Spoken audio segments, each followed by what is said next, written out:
Assalamu alaikum, chapitre 2, superposition des ondes, partie 3. On a vu dans la partie 2 que si deux points ont le même état vibratoire, alors ils sont en phase.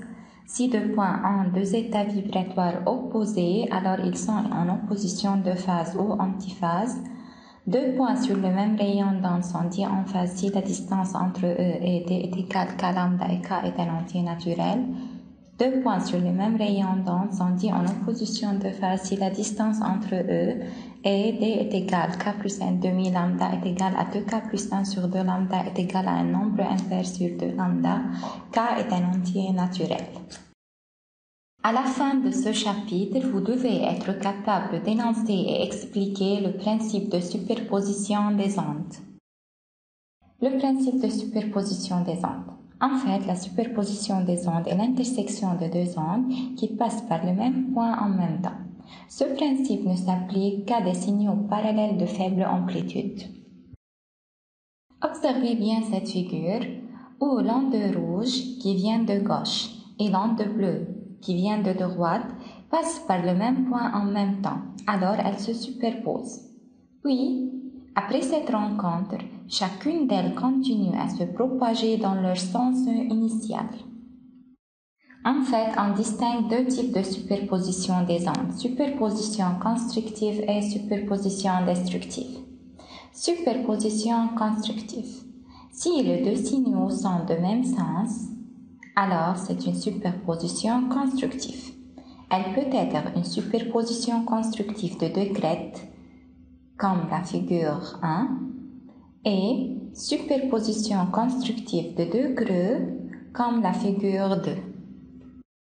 Mais comment peut-on trouver ou calculer l'amplitude du signal résultant de la superposition constructive? En fait, remarquez la figure ici. En un point d'un milieu, deux signaux A et B arrivent en même temps avec des faibles amplitudes. L'amplitude du signal résultant à un instant donné est la somme algébrique des élongations de chacun de ces signaux à cet instant. Après la rencontre, les signaux continuent à se propager indépendamment l'un de l'autre et dans leur sens initial et avec leurs mêmes amplitudes.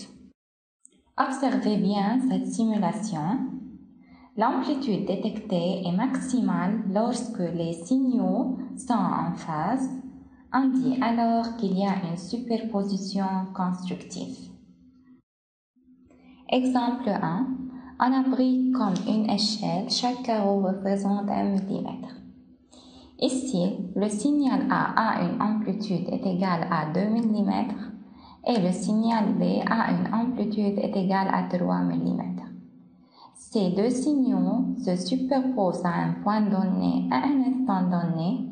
L'amplitude du signal résultant est égale à la somme algébrique des deux amplitudes de signal A et B est égale à 2 plus 3 mm est égal à 5 mm. Puis, après la rencontre, les deux signaux continuent à se propager dans leur sens initial avec leurs mêmes amplitudes. Exemple 2. On traite cet exemple comme l'exemple 1, mais faites attention ici que l'élongation de A et B est négative. Alors, l'amplitude du signal résultant est égale à la somme algébrique de y1 plus y2 est égale, valeur absolue de moins 1 moins 2 est égale à 3 mm. De même, ces deux signaux continuent à se propager après la superposition dans leur sens initial avec leurs mêmes amplitudes. On a déjà distingué deux types de superposition des ondes, superposition constructive et superposition destructive. Remarquez la figure. L'amplitude du signal détecté est minimale lorsque les signaux sont en opposition de phase ou de sens opposé. On dit alors qu'il y a une superposition destructive. Observez la figure. Deux signaux A et B de sens opposé arrivent au même point en même instant. Alors, elles se superposent. Remarquez maintenant que l'amplitude du signal résultant est plus petite que celle de A et que celle de B. Ici encore, l'amplitude résultante est la somme algébrique des élongations de chacun de ces signaux. De même, après la rencontre, les signaux continuent à se propager indépendamment l'un de l'autre dans leur sens initial et avec leurs mêmes amplitudes. Exemple, les deux signaux A et B arrivent avec le sens opposé. L'amplitude de A est 2 mm, l'amplitude de B et valeur absolue de -3 est égale à 3 mm. Pourquoi? Puisque l'amplitude doit être positive. Durant la superposition, l'amplitude du signal résultant est égale à valeur absolue de 2 plus -3 est égale à 1 mm. De même, après la superposition, ces deux signaux A et B continuent à se propager indépendamment l'un de l'autre dans leur sens initial et avec leurs mêmes amplitudes. Un autre exemple. Ici, remarquez que les deux signaux A et B ont la même amplitude, 2 mm, mais les élongations sont opposées. L'élongation du signal A est plus 2, l'élongation du signal B est moins 2. Durant la superposition ici, l'amplitude du signal résultant est égale à valeur absolue de 2 plus -2 est égale à 0 mm. Après la superposition, chaque signal continue à se propager avec sa même amplitude. On peut généraliser l'idée pour arriver à la superposition des ondes.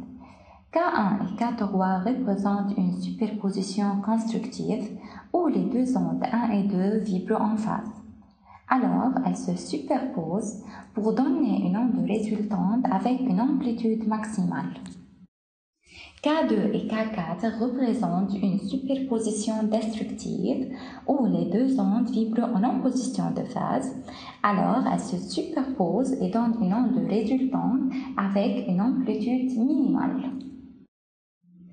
Exemple de superposition des ondes, la superposition des ondes à la surface de l'eau. Ici, on a deux vibreurs qui vibrent sur la surface de l'eau. On remarque qu'il y a principalement deux ondes. Les ondes de superposition constructive qui correspondent à la somme de deux maxima ou de deux minima. Et les ondes de superposition destructive qui correspondent à la somme d'un maxima avec un minima. Application. Deux perturbations qui se propagent l'un vers l'autre en sens opposé se produisent simultanément dans une corde. La figure suivante représente l'aspect des perturbations à t est égal 0 secondes lorsqu'elles sont distantes de 4 mètres. L'amplitude du signal rouge est 2 mètres et l'amplitude du vert est 1 mètre. Sachant que la vitesse de propagation est de 1 mètre par seconde, déterminez l'aspect de la corde aux instants t égale 1 seconde, 2 secondes et t est égal 3 secondes. Dans la figure suivante, on a le signal rouge et le signal vert. La distance entre eux est 4 mètres. Remarquez ici l'échelle. Chaque deux carreaux représente 1 mètre. À t est égal 1 seconde, la distance parcourue par chaque signal est distance est égale vitesse multipliée par la durée est égale 1 fois 1 est égal 1 mètre. Alors chaque signal à traverser une distance est égale à 1 mètre. Remarquez ici, la distance entre ces deux signaux était 4 mètres. Lorsque chaque signal traverse une distance est égale à 1 mètre, la distance entre eux sera 2 mètres.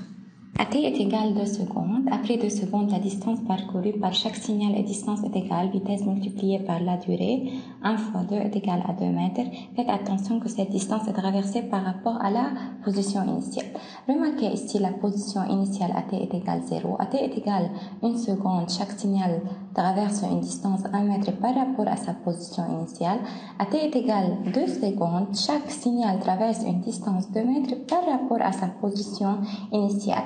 Ici, on peut voir que ce signal a traversé une distance est égale à 2 mètres par rapport à l'origine. 2 mètres est représenté par 4 carreaux.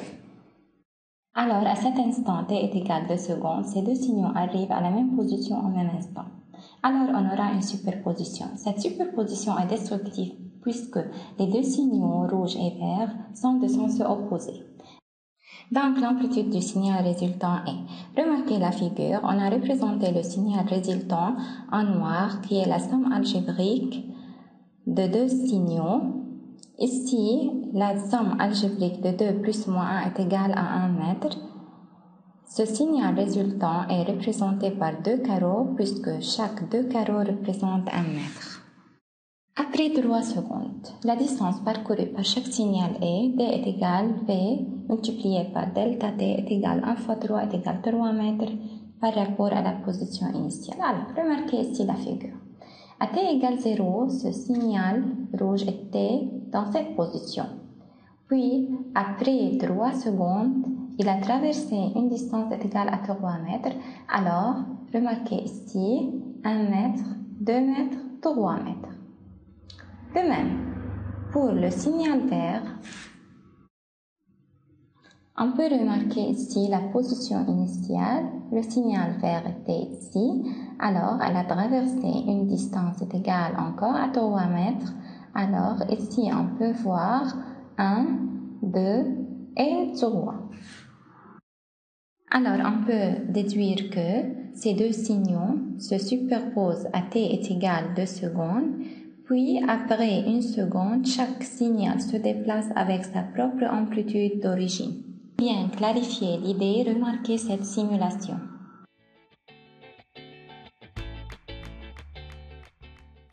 On a vu dans cette partie que lorsque deux ondes de même nature mécanique ou électromagnétique passent par le même point, en même temps elles se superposent. Deux types de superposition, constructive et destructive. Constructive lorsque les deux signaux sont en le même sens et destructive si les deux signaux ont deux sens opposés.